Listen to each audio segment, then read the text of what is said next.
ನಾನು ನಿಜ ಹೇಳ್ತೀನಿ, ಸುಳ್ಳು ಹೇಳಕ್ಕೆ ನಂಗೆ ನಿಜವಾಗ್ಲೂ ಇಷ್ಟ ಇಲ್ಲ. ನಿಜ ಹೇಳಬೇಕು ಅಂದರೆ ನಾನು ಟಿ ವಿ ನೋಡಲ್ಲ. ನಾನು ಇಷ್ಟು ವರ್ಷಗಳಲ್ಲಿ 10 ಸೀಸನ್ಸಲ್ಲಿ 1 ಸೀಸನು ನಾನು ಫಾಲೋ ಮಾಡಿಲ್ಲ. ನಮ್ಮ ಸೀಸನ್ದೇ 1 ಎಪಿಸೋಡು ನೋಡಿಲ್ಲ ನಾನು. ಬಟ್ ನನಗೆ ಗೊತ್ತಿದೆ ಅಂದರೆ ಏನು ನಡೀತದೆ ಅಂದರೆ, ನಾವು ಸೋಷಿಯಲ್ ಮೀಡಿಯಾದಲ್ಲಿ ನೋಡ್ತೀವಿ ಅಂದರೆ ಪ್ರೋಮೋಗಳಾಗಿರ್ಬೋದು, ಒಳಗಡೆ ಇರೋರೆಲ್ಲ ಗೊತ್ತಿರೋರೆ. ಐ ಹೋಪ್ ಈ ಸೀಸನ್ ಕೂಡ ನಮ್ಮ ಸೀಸನ್ ಅಷ್ಟೇ ಸಕ್ಸಸ್ ಕಾಣುತ್ತೆ, ಅದಕ್ಕೂ ಮೇಲೆ ಸಕ್ಸಸ್ ಕಾಣಲಿ ಅಂತ ಆಶಿಸ್ತೀನಿ ಅಷ್ಟೇ.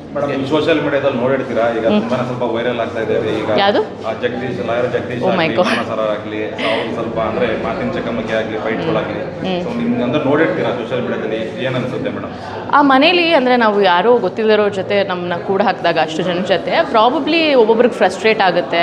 ಸೊ ನನಗೂ ಕೂಡ ಸ್ಟಾರ್ಟಿಂಗಲ್ಲಿ ಗೊತ್ತಾಗ್ತಾ ಇಲ್ಲ ಅಂದರೆ ಎಲ್ಲರ ಜೊತೆ ಹೇಗೆ ಮಿಂಗಲ್ ಆಗಬೇಕು, ಅಥವಾ ಯಾರೋ ಒಬ್ರು ಏನೋ ಹೇಳ್ತಾರೆ ಅದಕ್ಕೆ ಅಸಮಾಧಾನ ಆಗುತ್ತೆ, ಹೇಗೆ ರಿಯಾಕ್ಟ್ ಮಾಡಬೇಕು ಅಂತ ಗೊತ್ತಾಗಲ್ಲ. ಪ್ರಾಬಬ್ಲಿ ಸ್ಟಾರ್ಟಿಂಗ್ ಹೋಗಿರೋದಕ್ಕೆ ಅವ್ರಿಗಿನ್ನ ಅಡ್ಜಸ್ಟ್ ಆಗಿಲ್ಲ ಅನಿಸುತ್ತೆ, ಹಾಗಾಗಿ ಜಗಳಗಳು ನಡೀತಾ ಇರ್ಬೋದು.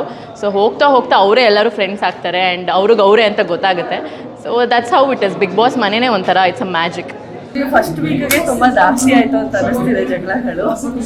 ಸೊ ಬಟ್ ಅದೇ ನೋಡೋಣ ಏನಾಗುತ್ತೆ ಅಂತ, ಹೋಗ್ತಾ ಹೋಗ್ತಾ ನೋಡೋಣ. ಬಿಕಾಸ್ ನಾವು ನೋಡ್ಬೇಕು ಅನ್ನಿಸ್ತಿರೋದು 10th ಸೀಸನ್ನ ಸ್ವಲ್ಪ ಕಾಪಿ ಮಾಡೋಕ್ಕೆ ಟ್ರೈ ಮಾಡ್ತಿದ್ದಾರೆ ಹೋಗಿದ ತಕ್ಷಣ ಜಗಳ ಆಡೋಕ್ಕೆ. But I don't think so ನಮ್ಮ ಸೀಸನ್ನ ಯಾರು ಬೀಟ್ ಮಾಡೋಕ್ಕಾಗುತ್ತೆ. ಬಟ್ ಆದರೆ